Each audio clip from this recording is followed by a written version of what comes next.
వీడి వరకు మీకు అర్థమైందా ఇది ఎట్లా వచ్చిందో షేప్? మళ్ళీ ఇక్కడ కూడా డౌట్స్ ఉన్నాయా? అర్థమైందా? ఫస్ట్ ఈ స్ట్రేట్ లైన్ సెంటర్ పాయింట్ ఇక్కడ ఉన్న సెంటర్ పాయింట్ కలిపాం. ఓకేనా? దీని ఒక 1 సెంటీమీటర్ ఒక స్ట్రేట్ లైన్. అర్థమైందా? ఇక్కడ మన ఇన్స్టా పాయింట్ నుంచి ఒక పర్పెండిక్యులర్ లైన్. ఓకేనా?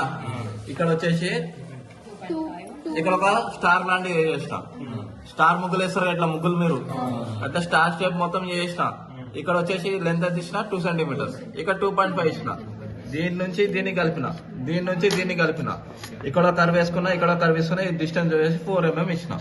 అర్థమైందా? ఏమైనా డౌట్స్ ఉన్నాయి ఇక్కడ? క్లియర్ కదా? ఇక్కడ వెనక ఎందుకంటే టైట్నెస్ కోసం 2 mm తగ్గించేసిన. క్లియర్? ఏమైనా ఉన్నాయా మళ్ళీ డౌట్స్? ఇప్పుడు నేనేం చేస్తాను అంటే